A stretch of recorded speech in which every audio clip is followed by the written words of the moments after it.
Menjadi pemilik sekaligus manajer beberapa UKM melatih kompetensi yang sama dengan menjadi manajer kota. Bahkan mungkin dapat lebih sulit dan rumit karena memulai dari awal untuk semua usaha yang dipunyainya seperti analisis kebutuhan, analisis potensi bisnis, analisis persaingan, pengelolaan keuangan, alokasi investasi untuk pengembangan, perluasan jejaring usaha, dan sebagainya. Kota Solo dapat dianggap relatif lebih mudah karena sistemnya sudah terbentuk dan teruji sejak lama yang secara nyata dimulai sejak dipegang oleh Jokowi sebagai wali kota, kemudian dimantapkan oleh FX Hadi Rudiatmo, pengganti Jokowi selama 2 periode terakhir. Ada banyak kompetensi fungsional psikologis yang bersifat kritis atau sangat penting untuk memikul beban tanggung jawab sebagai wali kota. Di sini hanya akan diambil beberapa contoh saja. Kompetensi pertama yang dipilih adalah integritas pribadi. Kompetensi integritas pribadi merupakan landasan untuk memperoleh kepercayaan dari orang lain, menunjukkan kejujuran dan ketegasan di dalam menjunjung tinggi prinsip-prinsip nilai luhur yang diyakini.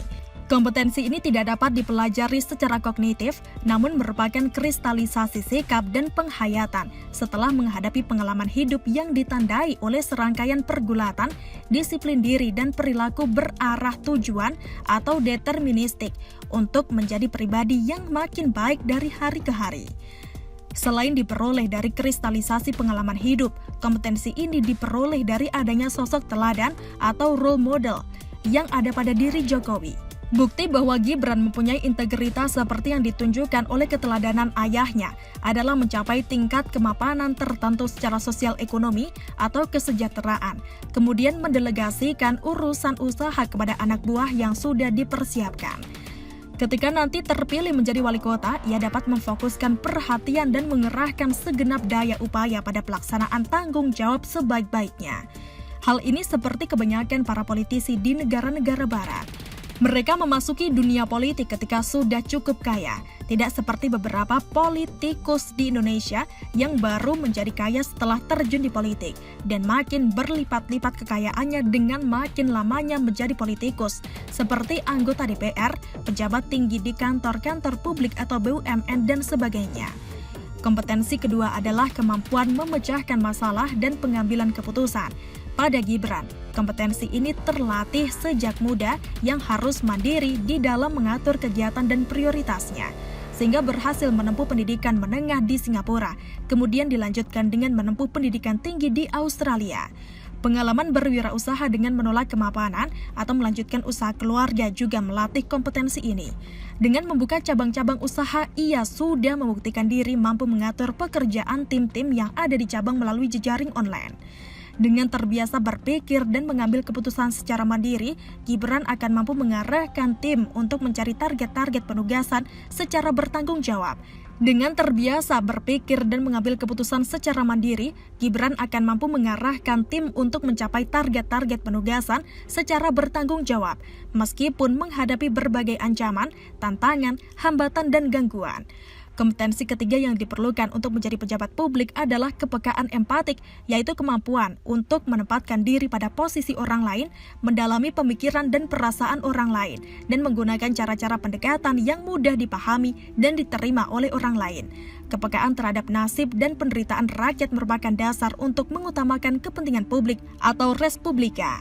Jika kita ikuti pemberitaan di media massa, ia sudah mulai lebih banyak mendelegasikan pengelolaan usaha pada anak buah yang sudah disiapkan, dan ia mampu bekerja secara sangat wajar untuk kerja bakti sampai di pelosok-pelosok kampung di Solo.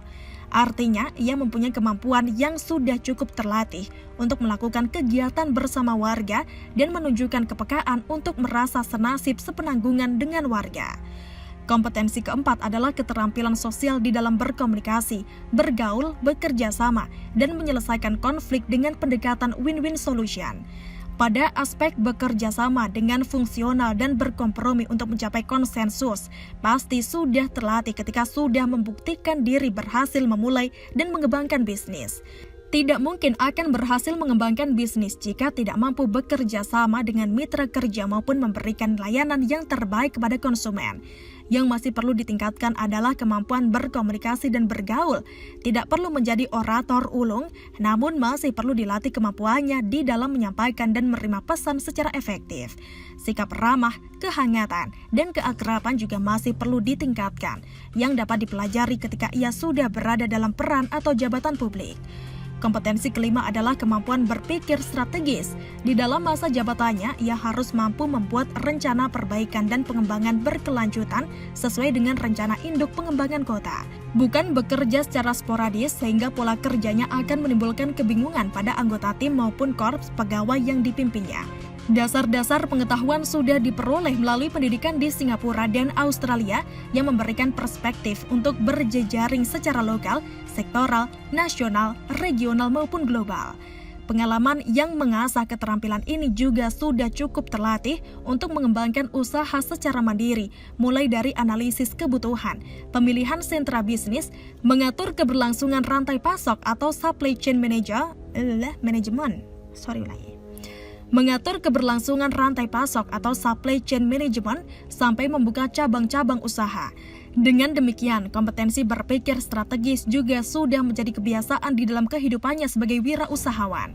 Yang diperlukan adalah mentransfer kemampuan yang sudah menjadi kebiasaan tersebut pada konteks manajemen usaha publik di Kota Solo, Surakarta. Dengan uraian seperti dipaparkan di atas, tampak bahwa Gibran mempunyai dasar-dasar yang prospektif untuk dikembangkan menjadi wali kota yang dapat diandalkan. Sistem tata kelola di Solo yang sudah baik dan etos kerja korps ASN yang relatif sudah positif melalui budaya kerja produktif akan membantunya untuk cepat beradaptasi di dalam mengemban amanah jabatan publik. Marilah kita belajar mempercayai generasi muda yang bertekad mendharma baktikan segenap kemampuan dan jerih payahnya seperti berulang-ulang dikatakan oleh Gibran di media massa yang meliputnya sebagai motivasinya memasuki dunia politik. Setelah cukup mapan atau kaya kesejahteraan ekonominya, saatnya ia bekerja untuk menyejahterakan orang lain. Bukan sebaliknya, baru kaya setelah memasuki dunia politik. Penulis sangat setuju dengan sikap Gibran bahwa seberapa besar pun uang pengabdian sosial yang dapat disumbangkan kepada masyarakat, pengaruhnya akan terbatas. Jauh lebih luas manfaat positifnya jika dapat menyehatkan kehidupan politik, yaitu memanfaatkan kekuasaan untuk tujuan-tujuan yang halal, mendekatkan peraturan atau hukum, membuat kebijakan yang akuntabel atau adil, andal, dan terpercaya, serta melaksanakan program-program pembangunan yang menyejahterakan warga Kota Solo, Surakarta, dan sekitarnya atau Jawa Tengah. Inilah sosok anak muda yang mempunyai kehendak kuat untuk bekerja secepatnya guna mencapai kesejahteraan secukupnya untuk keluarga. Jika terlalu kaya, akan makin sulit mencapai kepuasan setuntas-tuntasnya. Kepuasan hidup yang sebenar-benarnya hanyalah melayani rakyat sebaik-baiknya dan memperluas kesejahteraan rakyat sampai batas-batas pelosok NKRI. Selamat berkompetisi secara sehat dan berjaya dalam hidup karya demi bangsa dan negara. Bagaimana menurut Anda? Silahkan menulis komentar di kolom komentar. Jangan lupa untuk like, subscribe, dan share. Kirana pamit. Wassalamualaikum warahmatullahi wabarakatuh. Sampai jumpa.